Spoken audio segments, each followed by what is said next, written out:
There's so many characters in it, and it is a sport that sort of drags you in. I remember taking one of my daughters to a fight. Both of them, they've all come. My 3 kids have come to watch Katie. We're pretty close to Katie Taylor. So they've all been to watch Katie, but they're not big boxing fans. My son's a big football fan, and my daughters, yeah, they'll watch it, they'll come. But my eldest daughter came a while back to a show in Sheffield, and she was introduced to John Pegg, who's a great boxing man, one of the great boxing men from the Midlands. And he said to Jessamy, he said, what are you doing here? And she said, oh, I like the boxing. She said, but he said, well, what are you doing with your life? She said, well, I'm about to start uni and I'm going to study criminology. You know, I'm really fascinated by people that commit crime and, you know, and look into the sort of forensic, what makes a thief, what makes it someone murder someone, you know, difficult stuff, right? But she's very fascinated, as we all are a bit, I think, by Crime Watch and all those sort of programs. And you know, she watched all sort of things. And John said, well, you're in the right place, because when God dropped lunatics into the world, he chucked them into boxing. And I think there's something to be said about that. We're all a bit nuts in the boxing world. I think we've all got good hearts, and I think we all love the entertainment and we love the ups and downs. But yeah, we're all slightly crazy. You've got to have a screw missing to get in the ring in the first place. But I think you sort of probably got to have a screw missing to be a commentator too, because we work mad hours. We're all in. We get very emotional as well. You can't on mic. It's very difficult, but sometimes you lose the plot. I've done it before when Danny Williams won the British heavyweight title with one arm. Unbelievable. When Diego Corrales somehow got off the floor twice against Jose Luis Castillo. When AJ got off the floor to win at Wembley. These sort of moments.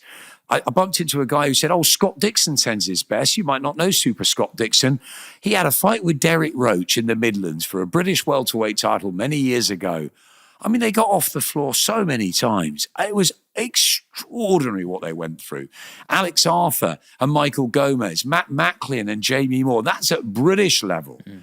There are so many incredible stories and gladiators. Alex Arthur dropped me a message the other day. He said, me and you should work together. He knows it, Alex Arthur. He's great. There's a ton of them out there. And the Jamie Moores who you see go on and do real well. You know, my wingman, Johnny Nelson, who I spent so many years with at Sky, and just seeing what he's got out of boxing beyond. It's an area that fascinates me, Sean, life after. And I just want these fighters to be happy, to be healthy, to be structured. They've got to have another job. They've got to do something different. They can't just sit around when they retire at 35, 40. They've got the whole lives in front of them. And the happier ones are the ones that keep working, keep themselves ticking over, and are not bitter. Because if you're bitter and resentful, you know, I could be bitter about my cancer and say, why did it happen to me? But you know what? I was saved. I shouldn't be here. I'm lucky. So I'm grateful for my stoma. I'm grateful to be sat here today. And I'll never take anything for granted ever again. And it also makes me think, hey, if someone doesn't want me to commentate or they don't want me to do something and they do say no, like they did a lot when I was a kid trying to break through, I'll be okay. I'll be all right, because I'm just happy to be here. I'm happy to be alive. And I'm very lucky to be back in the boxing world that I adore. People have been amazing to me. And, you know, you don't know this, but a lot of people don't know this, but people came through the doors of my hospital I was in 4 hospitals, Sean, 4 hospitals over 3.5 painful months. And I'll tell you, those people that came through, you know, I had messages from Frank and Kala and Nisse. Eddie banged the doors down he was there on my bedside when I was in a real bad way. Ben Shalom came and saw me. I had AJ messaging me one night, like through the night, getting me through one of those nights. Tyson Fury, Katie, I can't tell you. And that's the big names. Dillian, Derek, I can't tell you how many people, when it was so rough, reached out to me. A lot of people didn't even know my situation, but those who did, and those who didn't, when they knew it, they were like, Adam, it's just so good to see you happy and alive and well. I am so grateful for the support and love I had. I'm so grateful for the support I've had since the DAZN announcement, and that I'm back on the mic with Barry and with Darren and with Carl and with the team. I'm so grateful for that opportunity. I loved Sky. Cut me in half and I bled Sky. I was at Sky for 30 years and 95% of it I loved. And at the end, it was the right time to go. It was the right time to move on. I had a year out almost. I needed it. I was mentally and physically broken. I needed a break. I got it. I loved my Sky friends, I miss them, but I needed to move on, and I'm doing fun and cool things now. I'm balancing it with my family. I'm working at a food bank. I'm doing some cool stuff, and you know what? I'm really enjoying life, Sean. I'm really grateful for every day. And instead of waking up and stressed and like, oh my God, what's Eddie done today? What's constantly sort of, oh my God, you know, can I deal with today? And having your 3 hours sleep. Now, if I have 3-4 hours sleep, I get up and I'm like, okay, I'm a bit tired, but I'm here. It's another day. I've got a big tube that's attached to me at night. It's not pleasant. It's not easy, but that stoma keeps me alive. And hey, I am so grateful to the doctors that saved me. I didn't think I'd get through. There were times where I was just broken. I lost 4 stone in weight. I was looking at myself in the mirror thinking, I cannot do this. I can't fight.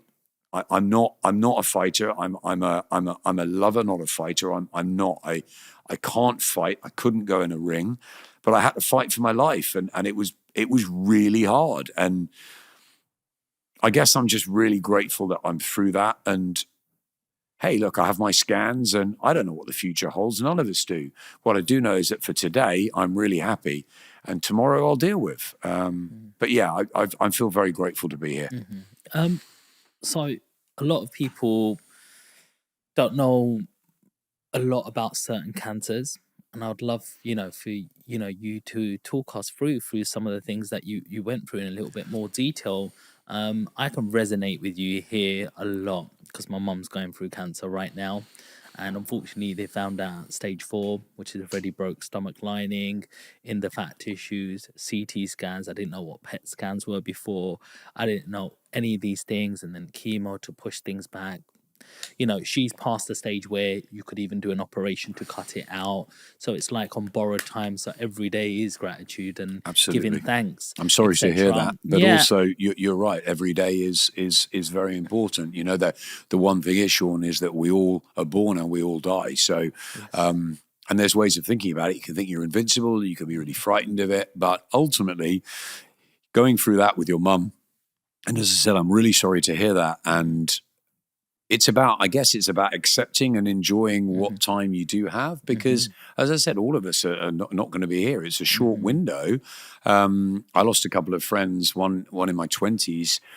He died in a fire, and I lost another friend who was hit by a driver when he was riding a bike. Horrendous injuries, accidents, horrendous horror stories, terrible, tragic.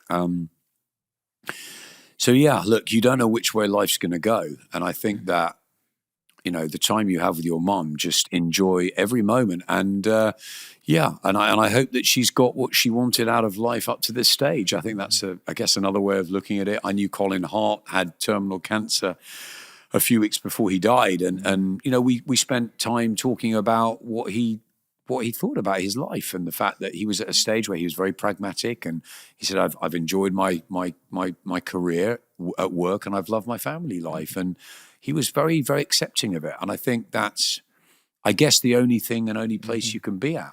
It's tough. So Adam, they say, on the news it said that potentially 1 in every 2 of us is going to have cancer at some sort of stage. What was it like first of all, what sort of symptoms did you have? Because yours was bladder cancer. Yeah. And second of all, what was it like when you got that sort of news? And, how did you move forward through that journey? I didn't. Yeah. Where do I start? I first of all, I didn't know what bladder cancer was, but that came down the line. I started feeling a bit, just not quite myself. And I put it down to stress at work and just mentally getting tired. But I'd never been ill. So I'd never had a day off, maybe half a day off. I had some heart palpitations when I was younger, maybe took half. I'd never been ill at Sky or at school or anything.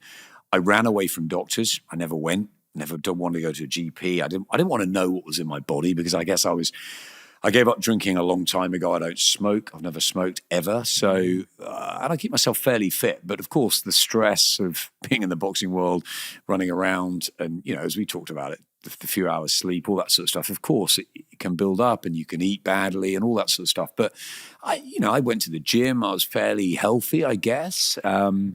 But you know, the stress is another thing, and you know, it's a heart thing, of course. You've got to check, and cancers, obviously, it's related to. There was bowel cancer in my family.